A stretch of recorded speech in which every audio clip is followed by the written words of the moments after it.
Allahumma fasalli wa sallim wa barik ala habibina al-Mustafa Sayyidina wa maulana Muhammad wa ala alihi wa sahbihi wattabi'ina wa tabi'it tabi'in wa man tabi'ahum bil huda wal ihsani ila yaumiddin, amma ba'd. Jamaah salat Isya dan tarawih yang dirahmati oleh Allah Subhanahu wa taala, kita sebagai hamba-hamba Allah yang dhaif, yang lemah, tidak punya daya kekuatan apapun melainkan dari Allah semata. Selayaknya dan sepantasnya bibir kita mengucapkan kalimat tahmid, alhamdulillah. Pada malam hari ini, sampai detik ini dan sampai saat ini, Allah masih menganugerahkan kita nikmat iman dan Islam. Sampai detik ini, sampai saat ini, Allah masih anugerahkan kita nikmat sehat, nikmat sempat, sama-sama bisa berhadir di Masjid Baitul Ma'mur yang kita muliakan ini dalam rangka melaksanakan qiyamul lail fi syahri Ramadan, melaksanakan salat tarawih dan witir berjamaah. Mudah-mudahan di malam yang ke-11 ini, amalan kita di malam hari ini dapat berterima di sisi Allah Subhanahu wa taala. Amin ya rabbal alamin. Kemudian salawat dan salam Allahumma salli ala sayyidina Muhammad wa ala ali sayyidina Muhammad.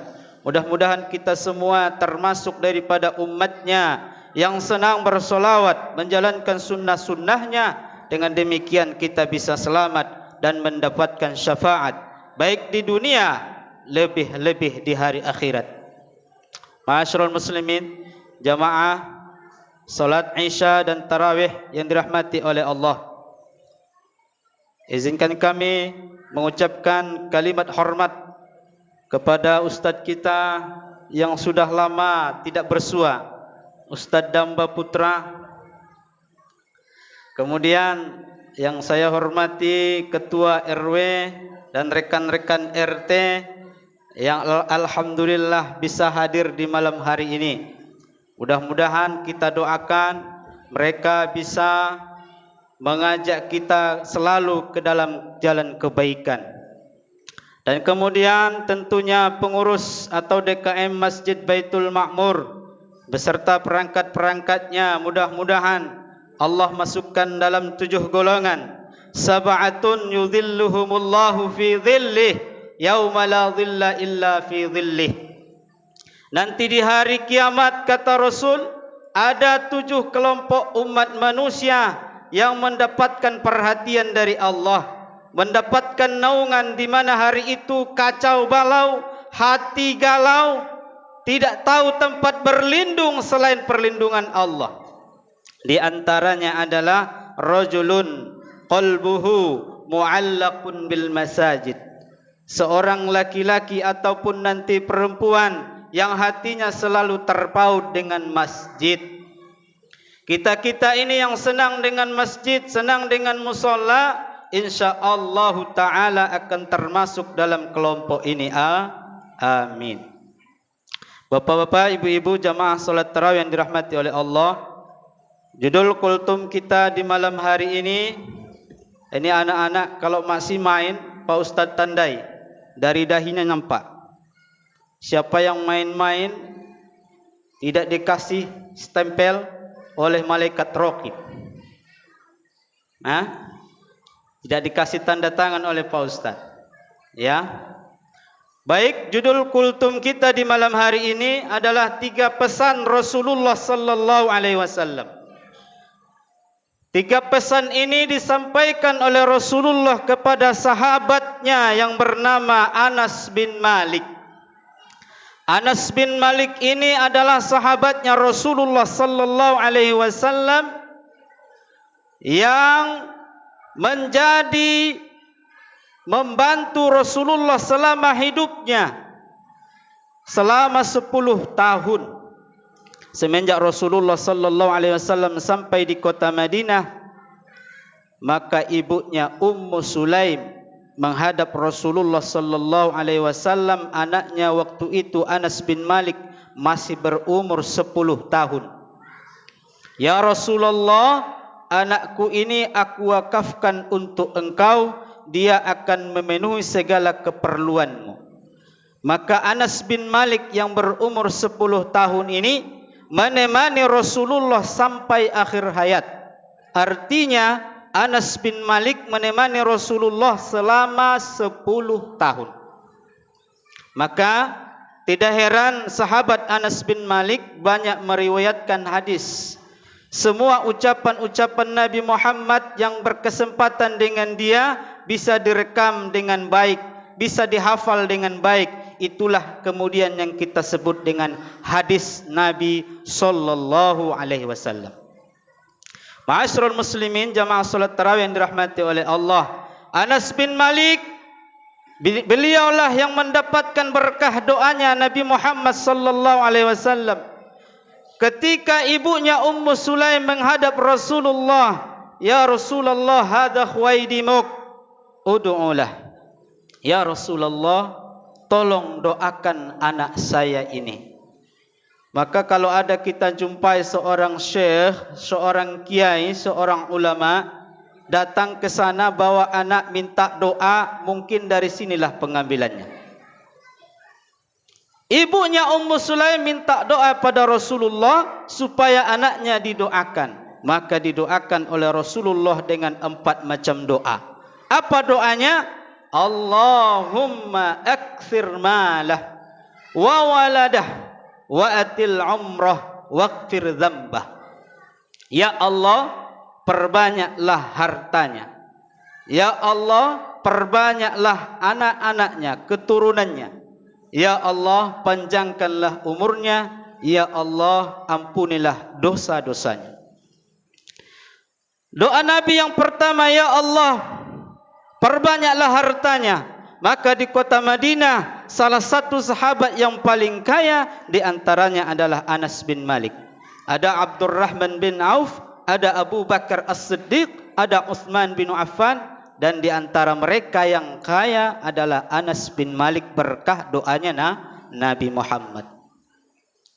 Kalau yang lain di dalam perkebunannya sekali panen itu sekali dalam setahun.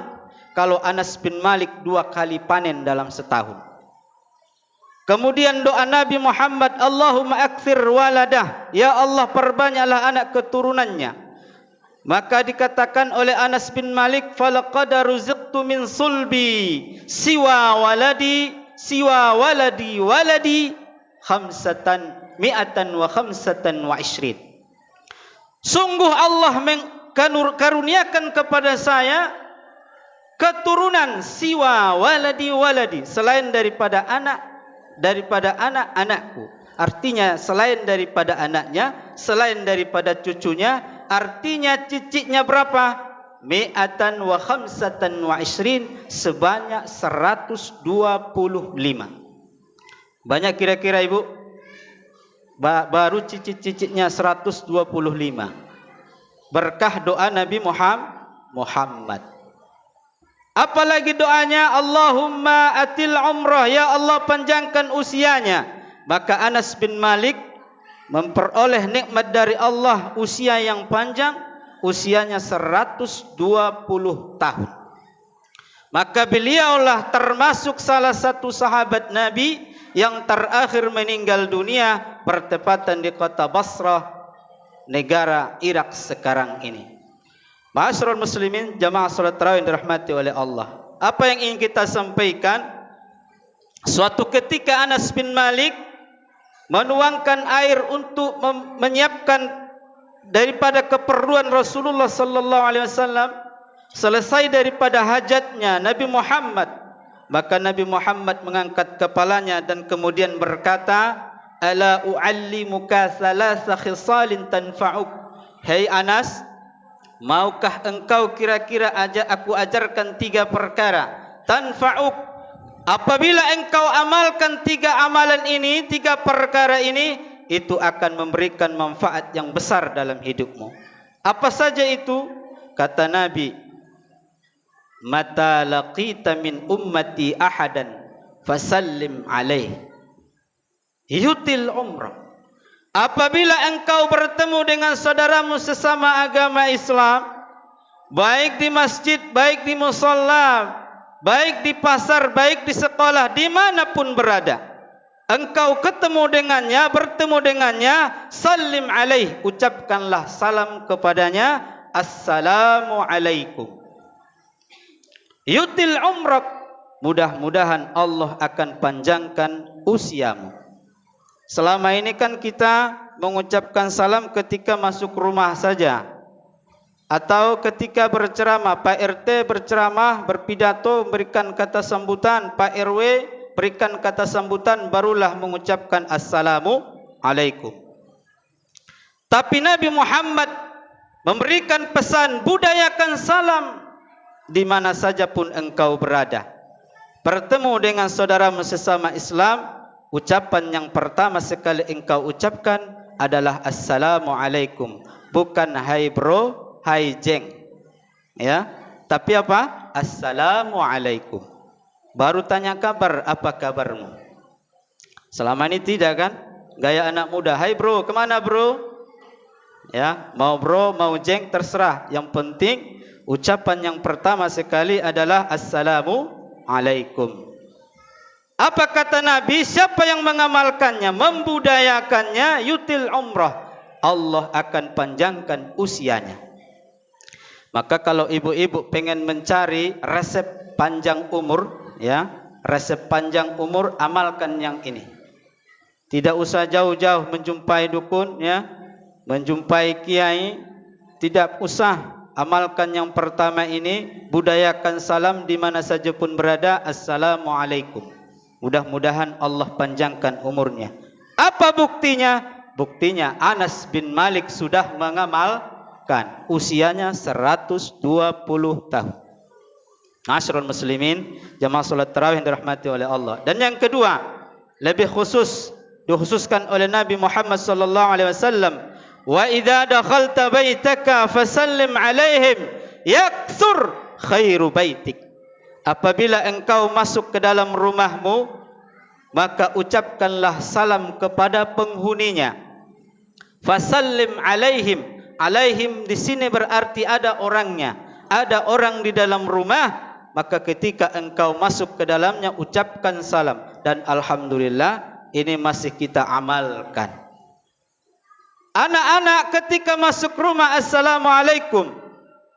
Bapak-bapak juga masuk rumahnya assalamualaikum. Ibu-ibunya juga seperti itu assalamualaikum. Tamu juga seperti itu assalamualaikum. Maka setiap saat ada ucapan assalamualaikum warahmatullah. Keselamatan, kedamaian atas kamu. Apa kata Nabi? Apabila sering diamalkan ini, rutin diamalkan, yakthur khairu baitik, maka kebaikan-kebaikan akan muncul dari dalam rumah itu. Siapa penghuninya? Istrikah, suamikah, anak-anakkah, mereka-mereka yang ada di dalamnya, yang selalu kita ucapkan kepada mereka assalamualaikum, mudah-mudahan kebaikan-kebaikan akan muncul dari mereka. Maka ibu-ibu yang mencari resep harmonis keluarga, ini saja diamalkan. Tidak usah pakai apa saja. Cukup amalkan yang kedua ini, ajarkan anak-anak kita assalamualaikum, tentunya kita dan suami kita atau istri kita. Anak-anak sekarang sudah mulai merosot, masuk rumah tidak lagi mengucapkan salam, sudah mulai merosot. Mudah-mudahan bisa bertahan anak-anak di Melati Garden ini. Amin. Anak-anak sayang sama orang tua juga sayang sama anak. Resepnya assalamualaikum, rutinkan mengucapkannya ketika masuk rumah. Dan yang ketiga, pesan Rasulullah sallallahu alaihi wasallam, wasalli salatat duha fa innaha salatul awwabin al abrar. Rutinkanlah salat duha, sesungguhnya salat duha itu adalah ibadahnya orang yang dekat dengan Allah. Maka mereka-mereka yang selalu merutinkan salat sunnah duha, insya-Allah akan menjadi kekasihnya. Maka kita jumpai tidak ada waliullah atau kiai atau ulama yang zahid, dia menjadi kiai yang khas tapi meninggalkan solat duha, tidak.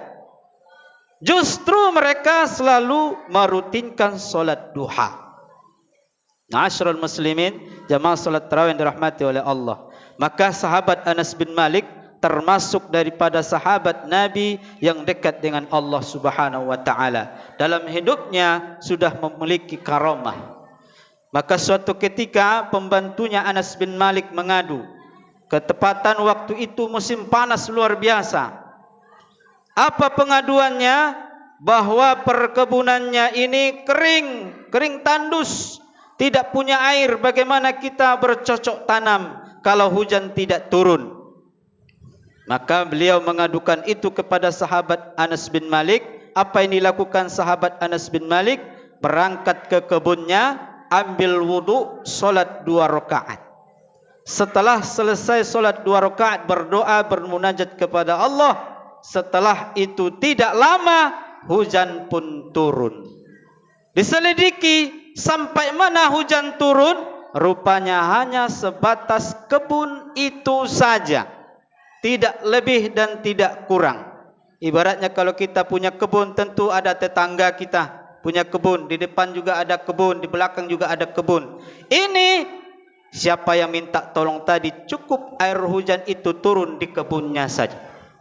Itulah salah satu karamah daripada sahabat Anas bin Malik yang mengamalkan solat sunnah duha.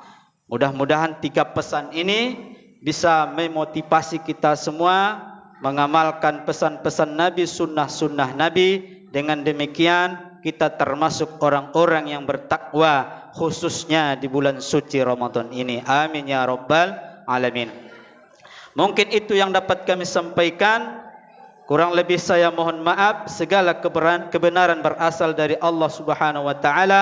Akhirul kalam. Wassalamualaikum warahmatullahi wabarakatuh.